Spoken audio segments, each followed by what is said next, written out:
হয়, নমস্কাৰ। প্ৰথমত মানে কেইদিন আগত এই শ্ৰীৰামপুৰ গ্ৰামীণ বিকাশ বেংকত মানে এই লোনৰ কোটা লৈ মানে এই দিলীপ কুমাৰ নাৰ্জাৰী আৰু টমাছ আৰু এই ৰণেন হাজোৱাৰীৰ অলপ ভুল বুজাবুজি হৈছিল।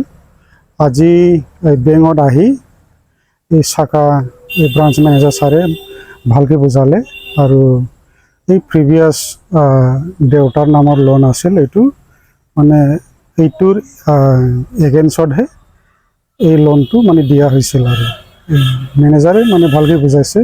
কিন্তু এই যে গাঁৱত যে গৈছিল মানে সিহঁতৰ লগত অলপ ভুল বুজাবুজি হৈছিল, কিন্তু দিলীপ আৰু মানে সিহঁতে চব কিবাটো মানে বুজাই দিছে আৰু সেইকাৰণে মানে সিহঁতক খুবেই মানে এই মনৰ পৰা আন্তৰিক ধন্যবাদ মানে যাচিলোঁ আৰু ভুল বুজাবুজিৰ কোনো কাৰণ নাই, একো কাৰণ নাই। এতিয়া মানে চব মানে সমাধান হৈছে আৰু বুজি পালোঁ। আৰু বিশেষকৈ মানে ব্ৰাঞ্চ মেনেজাৰ ছাৰক আৰু দিলীপক আৰু তাৰ এই যে লগৰীয়া মানে সিহঁতক মই স্পেচিয়েল ধন্যবাদ দিলোঁ আৰু এই কয়েকদিন আগে গ্রামীণ বিকাশ ব্যাংক শ্রীরামপুরে অল্প ভুল বোঝা হয়েছিল। এই থমাস আর দিলীপ কি নাম রনেন ছিল, এখন বুঝাবুঝি নাই। কিসের জন্য হয়েছিল ভুল বুঝাবুঝি? এখন কি কিসের জন্য সমাধান হলো? এখন ওই এই ব্যাংক ম্যানেজার অল্প বুঝিয়ে দিল, এখন নাই। এটা ভুল যেভাবে বুঝাবুঝি হলো ওইটার ব্যাপারে ব্যাংক ম্যানেজার বুঝিয়ে দিয়েছে আপনাদেরকে? হ্যাঁ। কি ব্যাপারে ছিল? মানে এই কিসিসি লোন, এই ইয়ার জন্য। আপনার ব্যাংকে এখানে কোনো সমস্যা নাই? হ্যাঁ, এখন নাই। মই দিলীপ নাৰ্জাৰী। কি কাম কৰে আপুনি? মই বেংকত ৰিকভাৰী এজেণ্ট হিচাপে কাম কৰোঁ। ঘৰ ক'ত আপোনাৰ? ঘৰটো মোৰ গোলাডাঙি। আচ্ছা, কি হৈছিল ঘটনাটো?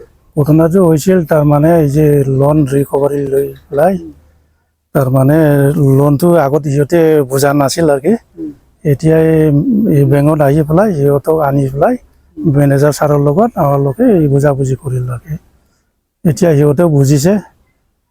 বস্তুখিনি কি আগৰ যিটো মানে প্ৰিভিয়াছ লোন আছিল এইটো ৰিকভাৰী আছিল? ৰিকভাৰী আছিল, ৰিনিউৱেল কৰিছিল আৰু কি যিটো থকা পইচাৰ সিহঁতে অভিযোগ কৰিছিল সেইটো বুজা নাছিল আৰু কি আগতো খাটি পেলাই এইটো ফাইল এতিয়া চল্ভ হৈছে আৰু প্ৰব্লেমটো যাখিনি সিহঁতে পাইছে এইটোৱে মানে কিবা আছিল নেকি বেংকৰ পৰা? এইটোৱে আছিল। একদিনে আগে আমরা ভুল বুঝাবুঝি হয়েছে, দিলীপ আবার রনেন থমাস ওদের সঙ্গে।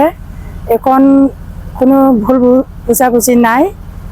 এখন ব্যাংকে গ্রামীণ ব্যাংকে আমাকে বুঝাইয়া দিল ভালো মতন, আমরা এখন বুঝেছি আর কি। এখন কোনো ঝামেলা নাই? এখন কোনো ঝামেলা নাই, এটাই। ব্যাংকের লগে আপনার কিবা ভুল বুঝাবুঝি আছে নাকি? হ্যাঁ হ্যাঁ, আগে ভুল বুঝছিলাম, এখন কোনো নাই আর কি। এখন ঠিক হয়ে গেছে? ঠিক হয়ে গেছে। ওই যে দিলীপ আবার রনেন থমাস ওদের সঙ্গে ভুল বুঝাবুঝি হচ্ছিল, এখন কোনো নাই, ঝামেলা নাই, ঝামেলা নাই, ভুল বুঝাবুঝি নাই।